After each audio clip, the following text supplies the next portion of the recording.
భారతదేశం ఇట్లా ఉండింది, పక్క దేశాలలో పోయి ఒకసారి అక్కడ ఫార్మర్స్ చూడండి, అక్కడ గవర్నమెంట్ సిస్టమ్ చూడండి ఎంత అద్భుతంగా ఉంటుందంటే చాలా అద్భుతంగా ఉంటుంది.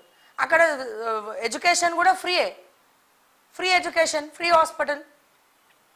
అండ్ ఇంకో విషయం నేను చెప్తా ఇక్కడ మీకు, ఎక్కడైతే ఉచిత విద్య ఉచిత వైద్యం అనేది బ్రహ్మాండంగా ప్రైవేట్ హాస్పిటల్స్ కానీ ప్రైవేట్ స్కూల్స్తో కానీ పోటీగా గవర్నమెంట్ ఇస్తే అక్కడ ఖచ్చితంగా మీ గెలుపు ఖాయం. ఎగ్జాంపుల్, ఈ లిక్కర్ స్కామ్ ఇష్యూ మళ్ళీ తీసుకొస్తున్నాను ఏమనుకోదు. ఈ లిక్కర్ స్కామ్నే మనం చూద్దాం. యాక్చువల్గా రకరకాల అంశాలు ఉన్నాయి. కవిత ఒక బిస్కెట్ మాత్రమే, ఒక చేప మాత్రమే, అసలు తిమింగలం కేజ్రీవాల్ ఇరికించడానికి ఇదంతా కుట్ర చేసిండ్రు. ఈ రకరకాల అంశాలు, అందులో ఏది నిజమో ఏది అబద్ధమో మనకు తెలియదు. తెలియకుండా మనం మాట్లాడొద్దు. తెలుస్తేనే ఏదైనా కన్ఫర్మేషన్ ఉంటేనే మనం మాట్లాడాలి. అయితే ఇప్పుడు దీంట్లో ఈ టాపిక్ ఎందుకు తీసుకొచ్చినావు శ్రావ్య నువ్వు అని అన్నారు అనుకోండి, నేను చెప్పేది ఒకటే. ఒక్కసారి ఢిల్లీ పోయి కేజ్రీవాల్ గురించి, కేజ్రీవాల్ జైల్లో ఉన్నాడంటే 2 కన్నీటి బొట్టులు కాలుస్తారు ఆడ పబ్లిక్. ఢిల్లీ అంటే మీకు తెలుసు ఎంత ఫాస్ట్ జనరేషన్ ఉంటారో, ఎంత యాక్టివ్గా ఉంటారో వాళ్ళు, ఎంత స్పోర్టివ్గా ఉంటారో, చాలా యాక్టివ్గా ఉంటారు వాళ్ళు. అవునా కాదా మీరు చెప్పండి. సో మరి ఇట్లాంటివన్నీ కూడా జరుగుతున్నప్పుడు నేను ఒకటే చెప్తా, ఈ కేజ్రీవాల్ గారు ఇప్పుడు కవిత జైలుకి వెళ్తే కూడా నేడిచిండా? కవిత వర్సెస్ కేజ్రీవాల్ నేను చెప్తున్నా. కవిత జైలుకి వెళ్తే ఆఖరికి జాగృతులు ఉన్న వాళ్ళు కూడా ఏరవలే, మర్చిపోయారు. అమ్మో కవిత గురించి మాట్లాడితే మళ్ళీ మా గ్రాఫ్ కూడా పడిపోతుంది, కవిత గురించి మాట్లాడితే మళ్ళీ అనవసరంగా మమ్మల్ని కూడా ఇబ్బంది పెడతారు, మా పరువు కూడా పోయేటట్టున్నది, ఆడపిల్ల లిక్కర్ స్కామ్లో ఇరుక్కోవడం ఎందుకని. 1-2-3 మాజీ మంత్రులు తప్ప ఎవరు కూడా కవిత గురించి ఆలోచించిన పాపాన ఓలే. ఏదో ఇట్లా తూతు మంత్రంగా తుతు అనుకుంటే ఒక రోజు ఏదో ఇట్లా కూసురు ధర్నాకు రోడ్డు మీద, తర్వాత ఏమైనా ఉందా నాయన అంటే ఏం లేదు, ఆడ అంతా శూన్యం. అదే కేజ్రీవాల్ జైలుకి వెళ్తే, కవిత జైలుకి వెళ్తే అసలు ఇక్కడ ఎవరికి కూడా నొప్పి రావట్లే. మా అంటే ఇక కేటీఆర్ అన్న ఉన్నాడు, లేకపోతే బాపు ఉన్నాడు, వాళ్ళు తల్లి పేరు కాబట్టి తల్లిదండ్రులు కాబట్టి వాళ్ళు బాధపడాల్సిందే, పడుతున్నారు. ఓకే, కాకపోతే అది ఎక్స్పోజ్ చేయట్లేదు పబ్లిక్లో. అదే కేజ్రీవాల్ జైలుకు పోతే అక్కడ ఉన్నటువంటి ఢిల్లీలో ఉన్నటువంటి సామాన్యుల దగ్గర నుంచి బాధపడుతుర్రట. ఇప్పుడు ముఖ్యంగా కవితను అరెస్ట్ చేసింది గదే లిక్కర్ స్కామ్లా, ఢిల్లీ సీఎం అరెస్ట్ చేసింది గదే లిక్కర్ కేసులా అని చెప్పి అంటున్నారు. దాంతో పాటు ఇంకా 2-3 యాక్టివిటీస్ కూడా దాన్ని లింకప్ చేసి పెట్టారు. కానీ ప్రధానంగా మాట్లాడుకోవాల్సింది, ప్రధానంగా కేసు కేజ్రీవాల్ వైపు మలుపు తిరిగింది కవిత వల్లనే కదా.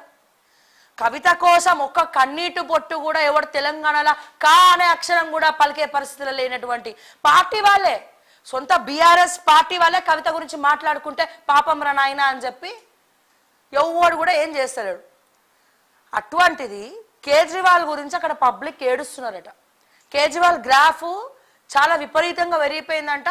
ఈ జైలుకి వెళ్ళడం అనేది కేజ్రీవాల్కి మరింత ప్లస్ అయిందంట. మరి కేజ్రీవాల్ అరెస్ట్ అయింది కూడా మెయిన్ లిక్కర్ స్కామ్ అనే ఒక ప్రధాన అంశం. దాని తర్వాత ఇంకొన్ని కూడా 2-3 తోక చుట్టాలను యాడ్ చేసారు అనుకోండి దానికి. ఎందుకు మరి కేజ్రీవాల్ మీద ఢిల్లీ పబ్లిక్ అంత ప్రేమ పెంచుకున్నారు?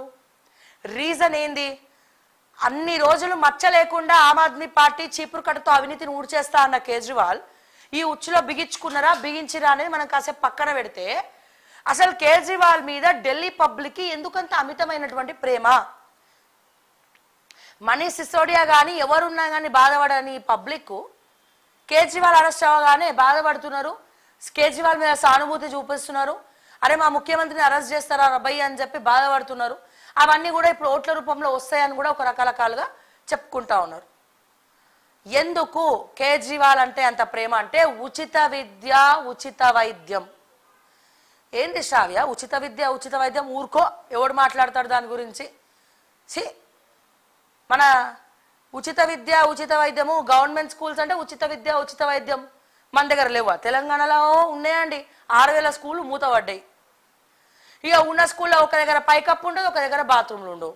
ఒకవేళ బాత్రూమ్లు ఉన్నా అడ్డమైన కంప అంతా దాంట్లోనే ఉంటుంది. క్యాంటీన్ ఉంటుంది, క్యాంటీన్ కూడా ఉంటుంది. అమోహం క్యాంటీన్ ఎక్కడిది తెలంగాణ స్కూల్స్లో.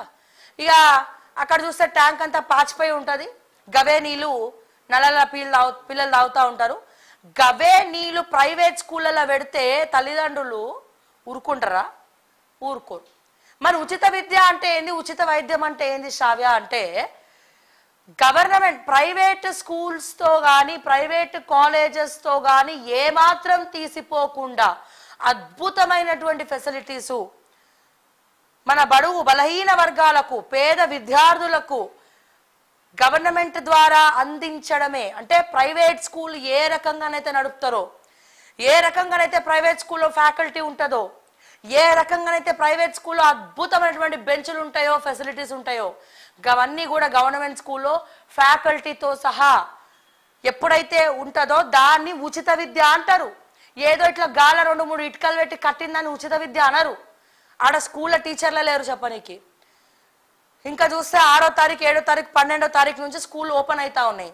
మరి ఇప్పటివరకు గవర్నమెంట్ చేసింది ఏంది? యూనిఫామ్లు ఇవ్వాలి, షూస్లు ఇవ్వాలి, పుస్తకాలు ఇవ్వాలి. మరి అక్కడ విద్యాశాఖ మంత్రి లేరు. మళ్ళీ దాన్ని అది కూడా ముఖ్యమంత్రి పేషీలోనే ఉన్నది పోర్ట్ఫోలియో. మరి ఎన్ని బాధ్యతలు ఉన్నాయి? ఇంకా చూస్తే మరమ్మతులు జనరల్గానైతే లాంగ్ రన్లో ఆలోచించేది ఉంటే మళ్ళీ విద్యార్థులందరూ స్కూల్కి వెళ్ళే టైంకి మరమ్మతులు చేసి ఉండాలి. హాలిడేస్లో ఎవరు ఉండరు స్కూళ్ళల్లో కాబట్టి. కానీ పరిస్థితి ఏంది ఈ రోజున తెలంగాణలో?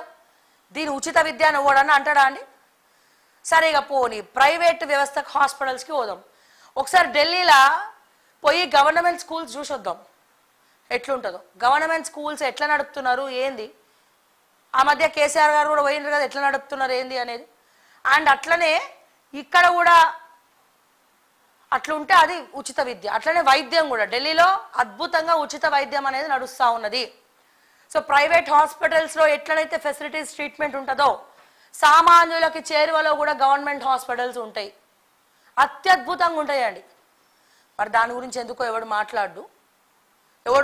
వీళ్ళకి మనసులు రావు. 119 మంది ఎమ్మెల్యేలు ఉన్నారు. మొన్న అసెంబ్లీలో కూర్చున్నాడు. ఎవడన్నా విద్యాశాఖ గురించి మాట్లాడిండా? ఎన్నడన్నా అసెంబ్లీలో ఒక్క డైలాగ్ అన్నా చెప్పిండ్రా అండి? 119 మంది ఎమ్మెల్యేలు ఒక్కొక్కడు 100 కోట్లు ఖర్చు పెట్టి ఉంటాడు. ఒక్కొక్కడు ఎన్ని కోట్లు అండి? 100 కోట్లు. పేపర్లు గిప్పరు తర్వాత.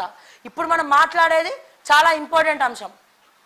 119 మంది ఎమ్మెల్యేలు ఎన్నడూ ఎక్కడ ఈ ఉచిత విద్య ఉచిత వైద్యం కానీ ఆ 119 మంది ఎమ్మెల్యేలు ఉన్నటువంటి నియోజకవర్గాల వాళ్ళ స్కూళ్ళు కానీ ఇన్స్పెక్షన్ చేసిన పాపానికి కూడా పోలేదు ఎమ్మెల్యేలు.